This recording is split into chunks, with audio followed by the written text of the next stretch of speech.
Maganda at mapagpalang araw! DJ Shan here! Huwag kalimutang mag-like, comment at mag-subscribe para sa araw-araw na Tagalog facts at mysteries na dagdag kaalaman.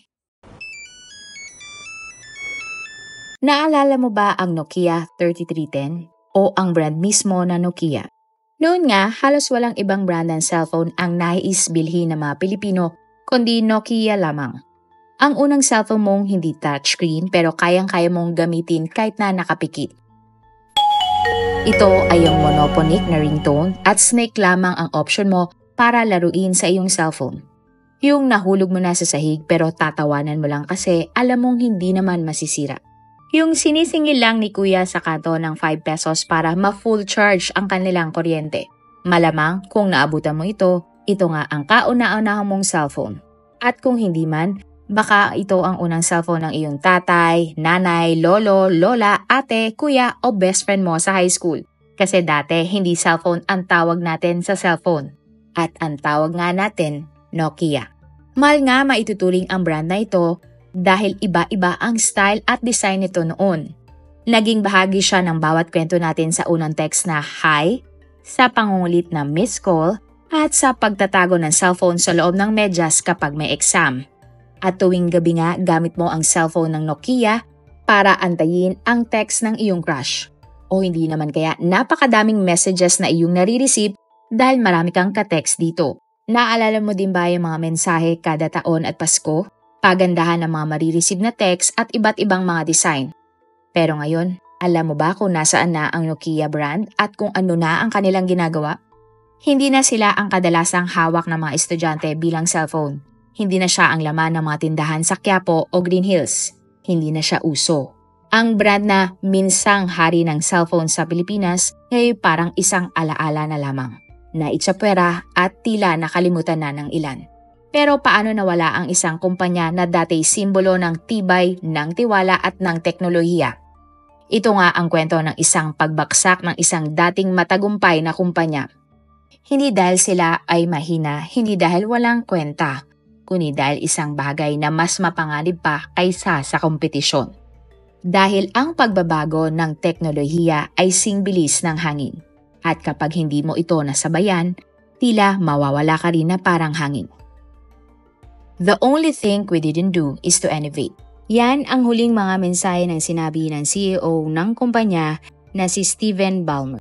Ay nasa kanya, wala silang ginawang masama pero sila ay natalo. Ang kwento natin ngayon ay tungkol sa dahilan kung bakit bumagsak ang Nokia. Atingan talakayin kung bakit tila singbilis nilang sumikat ay singbilis din nilang nalaos.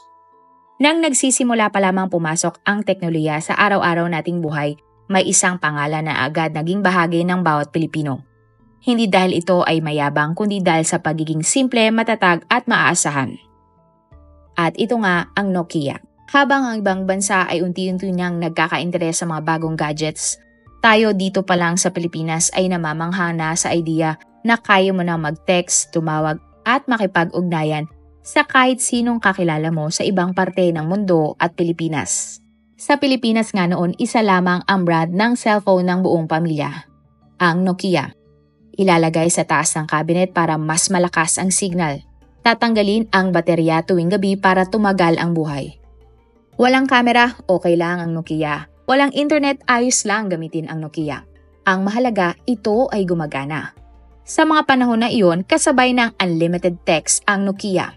At ang Nokia nga ang naging tulay natin sa isa't isa. Unli text at Nokia, swak na laging kasama. Walang Wi-Fi, walang Facebook, pero may koneksyon. Sa bawat modelo na lumalabas mula sa 5110, 3210, 3310, hanggang N-series, palaging may excitement ang mga Pinoy. Pero ang bilis na takbo ng teknolohiya ay parang alon. Kapag hindi mo nasabayan, ikaw ay mapag-iiwanan. At sa mundong mabilis magbago, minsan ang pinakamatatag ang unang nababasag. Habang abala tayo sa paggamit ng Nokia, hindi natin alam na sa puntong iyon, unti-unti na palang lumalalim ang bitak ng matibay na pundasyon ng kumpanya. Sa loob ng opisina sa Finland, may mga desisyon na ang ginagawa. May pagkakataong pinalabas nila ang magandang oportunidad at may mga pagbabagong hindi agad niyakap. Ang Nokia na brand ay tinatag ng 1865. Pero hindi agad ito isang cellphone company. Nagsimula sila bilang paper mill o gumagawa lamang ng mga papel. Nagpapalit-palit sila ng kanilang ginagawa mula papel naging gulong, mula gulong naging cable, at sa paglipas ng panahon, natuto silang tumingin sa kinabukasan hanggang sa unti-unti silang naging bahagi ng telecommunications industry. Taong 1980s na nagsimula na silang mag-develop ng mobile technology. At pagsapit nga ng 90s, isa sila sa pinakakauna-unahang kumpanyang seryoso sa paggawa ng mga mobile phones. At taong 1992 naman, inalabas nga nila ang Nokia 1011. Ang kauna-unahang mass-produced GSM o 2G network cellphone sa buong mundo. At dito na nga nagsimula ang kanilang pag-dominate sa teknolohiya. Taong 1998, tinalo nila ang Motorola at naging #1 mobile company in the world. At hindi lang yon, taong 2000, sobrang lakas nga ng Nokia. Hawak nila ang mahigit 40% ng global market shares. Sa Pilipinas, ramdam na ramdam nga ito. Dumadagsa sa mga tindahan ng cellphone sa bawat sulok ng Maynila. Kahit saan sulok, sa Green Hills, sa Quiapo, sa mga Tiangge, makikita nga at pwede mong mabili ang iba't ibang unit ng Nokia. May model na 5110, 3210, 3310, and 6610. Lahat may kanya-kanyang kwento sa ating buhay. Mura, matibay, at madaling gamitin. Kahit nga si Lola kaya mag-text gamit ang 3310. Kahit walang camera, walang internet, ayos lamang sa atin. Dahil ang malaga ay nakakausap natin ang mahal natin sa buhay. Habang ang mga tao sa lungsod ay natututo ng mag-text gamit ang shorthand na "where na you", ang mga nasa bundok naman ay umaakyat ng mga puno para lang magkasignal. Nagkaroon din ng mga mass advanced na modelo ang Nokia. Taong early 2000s, nagkaroon ang Nokia ng N-series, N70, N90 at N95. May mga camera na, may mga music player at Bluetooth. Pwede mo na ring i-print ang mga picture galing sa cellphone mo. At para nga sa mga kabataan noon, ito ay high-end dream phone. Kapag meron ka nito, astig ka, sosyalin at in na in. Hindi pa uso noon ang iPhone pero ramdam mo na ito na ang future. And yet, habang pinapalakpakan sila ng buong mundo, sa loob ng Nokia, may mga babalang hindi nila pinansin. May mga teknolohiya kasing dumadating na hindi nila sineryoso. At habang patuloy silang umaakyat, hindi nila alam na nasa bingit na sila sa pagbagsak ng kumpanya. Dahil may mga iba ng tatak ng mga cellphone na gumagawa ng makabagong teknolohiya ng cellphone. At January 2007 nang ipinakilala nga ni Steve Jobs ang kauna-unahang iPhone. Ito ang simula ng pagbabago sa industriya ng mobile phones. Habang abala ang Nokia sa paglabas ng mga future phone, ang Apple ay nagpakilala na ng bagong standard sa paggamit ng touchscreen, internet browsing at mobile applications. At ang mga features na ito ay hindi mo makikita sa Nokia. Kumbaga, ang Nokia ay typewriter at ang iPhone ay computer. Sa parehong taon, Nokia pa rin ang nangunguna sa global market. Pero sa loob na pala ng kumpanya may labanan na sa pagitan ng mga departamento kung ano ang direksyon na dapat tahakin. May mga heads ng Nokia na nagdadalawang isip kung dapat ba nilang tapatan ang iPhone o manatili sa kanilang lumang traditional features na bumuhay naman sa kanilang negosyo. At taong 2008 nang inilabas nga ng Google ang Android operating system. Ito ay naging open source platform na maaring gamitin ng iba't ibang brands tulad ng Samsung, HTC at LG. Habang ang buong industriya ay nagsisimulang lumipat sa smartphones, ang Nokia ay nanatiling tapat sa kanilang operating system na Symbian. Sa kabila ng babalang dala ng lumalakas na Android, patuloy ang Nokia sa paggamit ng Symbian. Ito ay isang platform na luma ang disenyo at hindi na kayang sumabay pa sa mga bagong teknolohiya gaya ng touchscreen at modern user interfaces. At taong 2010, bumaba na ang global market share ng Nokia sa 28%. Nagsimulang bumaba at bumagal ang kanilang benta, lalo na sa mga malalaking merkado tulad ng United States at Europe. Habang ang Apple at Samsung ay lumalakas sa premium market, habang ang mga Chinese brand naman ay sumisikat sa mas murang smartphone market. At September 2010 nang itinalaga bilang CEO si Stephen Elop. Siya ang kauna-unang non-Finnish CEO ng Nokia. Dati siyang nagtrabaho sa Microsoft. Ang pangunahing layunin niya ay iayos ang direksyon ng Nokia at bumuo ng bagong partnership para makabalik sa kompetisyon ang brand. At February 2011 nang inanunsyo niya ang strategic partnership ng Nokia at Microsoft. Ipinasya nila na itigil na ang paggamit ng Symbian at lumipat na sa Windows Phone OS. Ito ay isang desisyong itinuturing na mapanganib dahil sa hindi pa subok ang Windows Phone sa merkado. Habang lumilipat nga sa bagong sistema, nagkaroon ng transition period kung saan halos wala na silang malakas na produkto sa merkado. At sa parehong taon, nagsimula na ring magsibak ng libo-libong empleyado ang kumpanya sa iba't ibang bahagi ng mundo. Ito ay bilang bahagi nga ng restructuring program. At taong 2022 nang inilabas ng Nokia ang Lumia series na may Windows Phone OS. Bagamat maganda ang design at hardware, hindi ito nagustuhan ng masa dahil sa kakulangan ng apps at kakulangan ng developer support. Habang ang Android ay patuloy na lumalawak at ang iPhone ay tumitibay sa premium market, hindi na nakasabay pa ang Nokia. At taong 2013 halos tuluyan nang nawala ang dating kinang ng Nokia. Bumaba pa lalo ang kanilang market share at umabot sa punto na hindi na sustainable ang kanilang mobile division. At taong 2013 nang inanunsyo nga ng Microsoft ang pagbili ng mobile phone business ng Nokia sa halagang $7.2 billion. Kasama nga sa transaksyon na ito ay ang paggamit ng Nokia brand para sa ilang produkto, pati na rin ang paglipat ng ilang key employees sa Microsoft. At April 2014 nang formal na ngang isinara ang deal.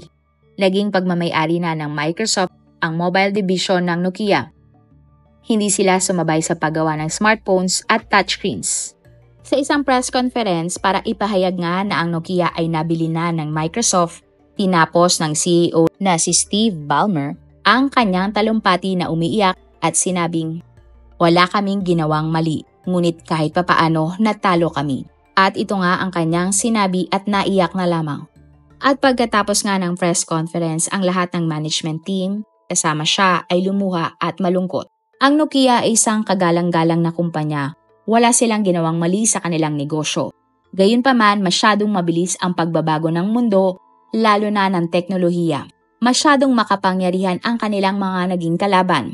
Nakaligtaan nila na pag-aralan ang mga pagbabago sa teknolohiya. Hindi nila tiningnan ang trend o ang mga ginagawa ng kanilang mga kakompetensya. At dahil doon, ang pagkakataon nilang kumitan ng malaki ay biglang naglaho. At ganun din ang kanilang oportunidad na tumagal bilang #1 used phone sa buong mundo ay nawala. Hindi sila nagbago at nanatiling Nokia pa din. Kahit na ang kanilang mga kalaban ay napakabilis na nag-innovate ng kanilang mga teknolohiya. Ayon nga sa ilan, ang benta mo kahapon at kasikatan mo noon ay hindi pwedeng mapalitan ng mga uso kinabukasan. Sabi nga nila, ang kasikatan ng isang tao ay lilipas din. Ganyan din ang isang negosyo o business. At ganyan nga ang nangyari sa Nokia. Ang kwento nga ng Nokia ay kung hindi ka magbabago, hindi ka makikipagsabayan, ay mawawala ka sa kompetisyon o mawawala ang iyong negosyo.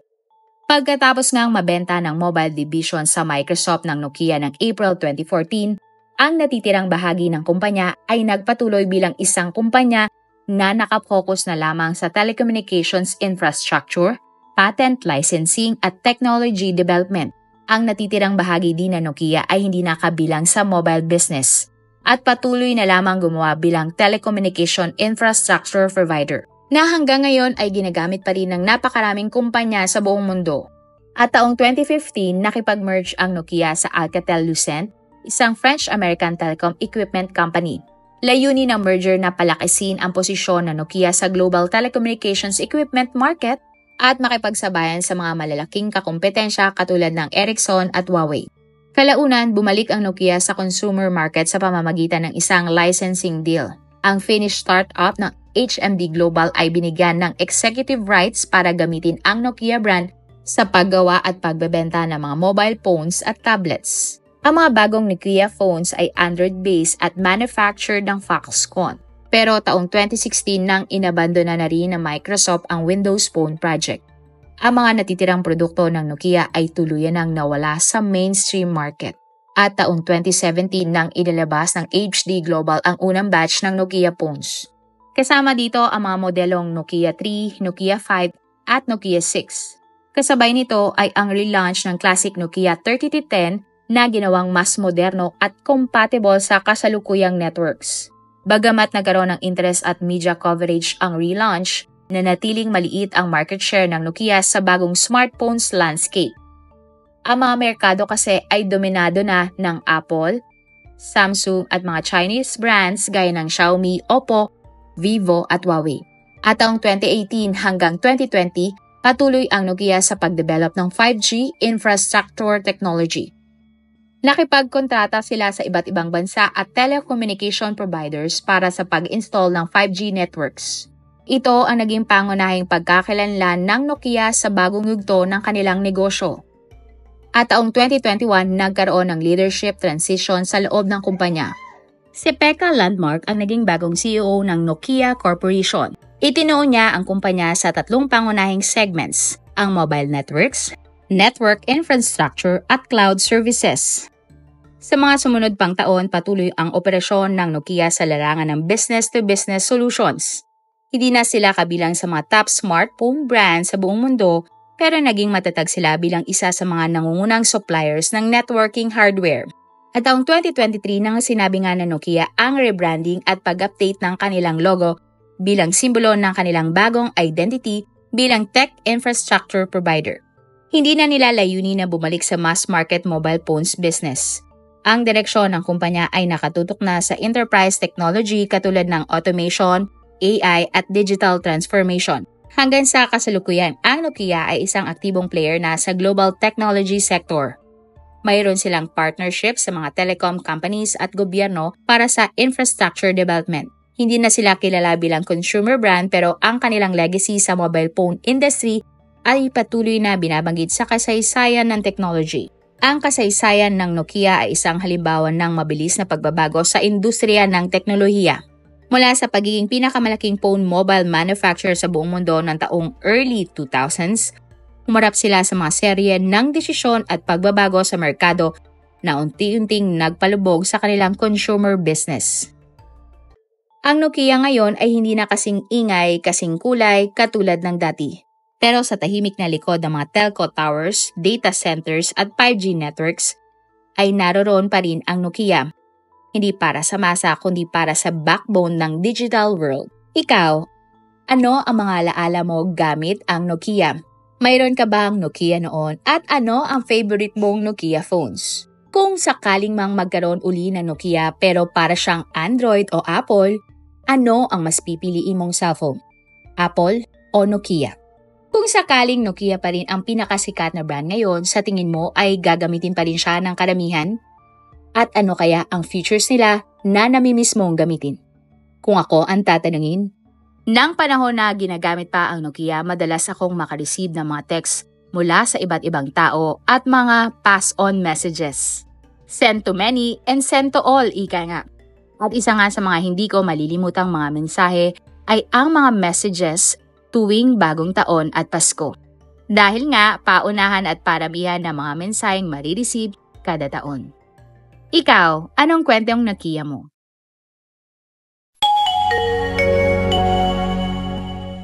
At yan nga ang ating kwento ngayong araw.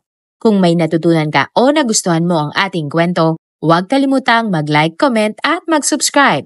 I-share mo na rin to sa iyong kapamilya o mga kaibigang mahilig din sa facts, crimes at mysteries. Hanggang sa muli, lagi nating tatandaan sa bawat kaalaman may kapangyarihan. This is DJ Sean.